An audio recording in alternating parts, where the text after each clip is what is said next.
हरे कृष्णा। ओम नमः शिवाय। आज विष्णु भगवान की जय। कार्तिक मास महात्म की चौथे अध्याय कथा।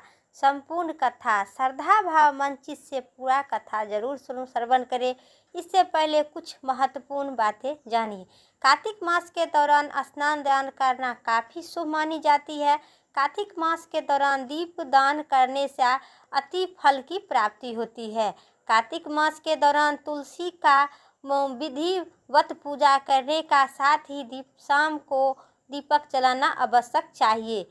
मान्यता है अनुसार नरक चतुर्दशी के अलावा कार्तिक माह के दौरान शरीर में तेल नहीं लगानी चाहिए। अब जानिए कार्तिक मास महात्म की चौथे अध्याय कथा में भगवान श्री कृष्ण ने मछली के समान रूपी धारण कर विधिवासी काश्यप ऋषि की अंजलि में आ पहुँचे। मछली न कमंडल में नहीं आई और न तालाब में समाई। तो विस्तार से जानिए काश्यप मछली की कथा विस्तार से। नारद जी बोले, ऐसा कहा कर विष्णु भगवान मछली के समान रूपी धारण कर विधिवासिनी काश्यप ऋषि की अंजलि में आ पहुँचे। काश्यप ऋषि ने दया करके उन्हें अपने कमंडलू में रख लिए। जब वह उनके कमंडलू में न समा सके तो तब उन्हें कुएं में डाल दिए। तब उसमें भी न समा सकी तब उसे तालाब में फेंक दिया।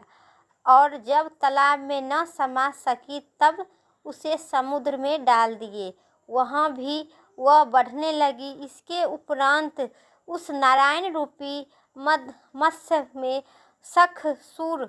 शंखासुर को मारा। तत्पश्चात उस शंखासुर हाथ में लेकर बद्रीनाथ नारायण में पहुँचे। बद्री नारायण में जब मुनियों को बुलाकर आज्ञा दी, विष्णु ने कहा कि पानी में इधर उधर फेंके हुए वेदों को ढूंढो।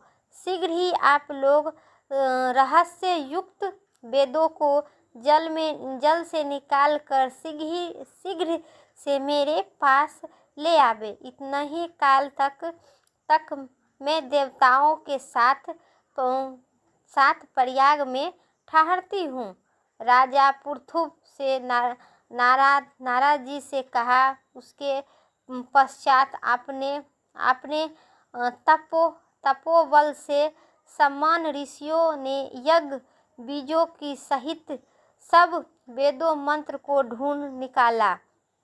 उन वेदों में से जो भाग जिस मुनि को मिला वह भाग को उस मुनि को वहाँ पहुँचा दिए। उसी दिन से उस भाग को वे ही शीघ्र ऋषि कहलाते हैं। जब वेदों को लेकर मुनिगण प्रयाग में आए और वहाँ को उन लोगों ने सब वेदों समेत देख लिया, तब वेदों को पाकर ब्राह्मण बड़े प्रसन्न हुए। परंतु उन्होंने देवता तथा ऋषियों के साथ अमेय यज्ञ किए। यज्ञ के आनंद में देवताओं, गंधर्व, यक्ष, नाग और सुहागन विष्णु को भूमि पर दंडवत करके प्रार्थना करने लगे। देवताओं ने कहा कि देवों के देव, हे जगन्नाथ, हे प्रभु, हम लोगों की प्रथम प्रार्थना सुनिए। हम लोगों ने हर्ष का सम्मान है, इससे आप हमें वरदान दीजिए। इस स्थान में नष्ट हुए वेद पुनः ब्रह्मा को मिलना है। हे लक्ष्मीपति, आपकी अनुकंपा से हम लोगों को यज्ञ का भाग भी यहाँ मिला। इसीलिए यह स्थान आपको प्रसाद से पृथ्वी पर भरे रहेंगे। सर्वप्रथम पुनः को बढ़ने वाला, मुक्ति और मुक्त को देने वाला हवे ब्रह्मा इत्यादि महापापों को नाश करने वाला आज का यह सम भी परम पवित्र और अक्षय फल दाता है। हो ऐसा वरदान हम लोगों को दीजिए। श्री विष्णु भगवान ने कहे, आप लोगों ने जो कुछ कहा वही हमारा भी होगा।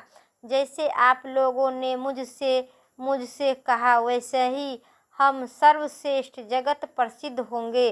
सूर्य वंश में सूर्यपुत्री यमुना जी के साथ यह पर समाग होगा।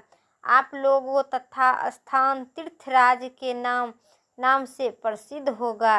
यज्ञ दान व्रत हवन और जप और पूजा इत्यादि कृत यह पर सदा अनंत फल देने वाला होगा और मोक्षदायिनी होगे। 7 जन्मों के लिए हुए ब्रह्मा इत्यादि महापाप भी बुद्धिमान मनुष्य को मेरे सदिष्ट कट जाएंगे। तीर्थराज में शरीर त्यागने हुए मेरे ही शरीर में मिलेगा, फिर उनका पुनः जन्म नहीं होगा। जो प्राणी यह अपने पितरों को उद्देश्य से श्राद्ध करेंगे, उनके पितृ साक्षात मेरे सम्मान रूपी वाले होंगे। यह समय भी समस्त प्राणियों को महापुण्य फल देने वाला होगा। जो कार्तिक मास की महत्व है, कार्तिक मास सब मासों से अधिक है। जो लोग इस तीर्थराज में मकर राशि में सूर्य माघ में स्नान करेगा, उसके समस्त पाप नष्ट हो जाएंगे। मकर की संक्रांति होने पर माघ मास के प्रातः काल स्नान करने वाले के केवल दर्शन मात्र से सब पाप विनाश हो जाते हैं। जैसे सूर्य के तेज से अंधकार नाश हो जाता है, वैसे ही माघ के महीने में माघ की संक्रांति के होने पर स्नान करने वाले प्राणियों को सभी पाप नष्ट हो जाएंगे। शोक अपना लोक समीप्त अपने सक्षम सारूपी इन तीनों मुक्ति को प्रदान करता हूँ। हे मुनिवर, आप लोगों मेरे शब्द को सुनिए। मैं सर्वश्रेष्ठ यापन रहता हूँ, सदा बद्रीकरण में निवास करता हूँ। अनेंद्र सैकड़ों वर्ष तप करने पर जो फल प्राप्ति होता है, वही फल यह एक दिन में मिल जाएगा। जो महा अनुभवी मेरे उस स्थान पर बद्री आश्रम का दर्शन करेंगे, वे जीवन मुक्त हो जाएंगे और उनके समस्त पाप जो नष्ट हो जाएगा। श्री सूत जी बोले कि इस तरह विष्णु भगवान का सब देवताओं से कहकर ब्रह्मा जी के साथ ही अंतर ध्यान हो गए और इंद्रियों देवगण भी अपने अंशों को वहीं छोड़कर अंतर ध्यान हो गए। जो प्राणी इसे शुद्ध मन से सुनेगा अथवा सुनावेगा, तीर्थराज प्रयाग और बद्रीनाथ जाने के समान फल की प्राप्ति होगा। बोलिए भगवान विष्णु भगवान की जय। कार्तिक मास महात्म की कथा समाप्त हुई। वो चैनल पर नए हैं तो लाइक करके सब्सक्राइब करें। कमेंट में जय हरि विष्णु जरूर लिखिए। कल इसी चैनल पर 5वें अध्याय कथा लेके उपस्थित होंगे। तब तक के लिए जय हरि विष्णु, जय श्री राम।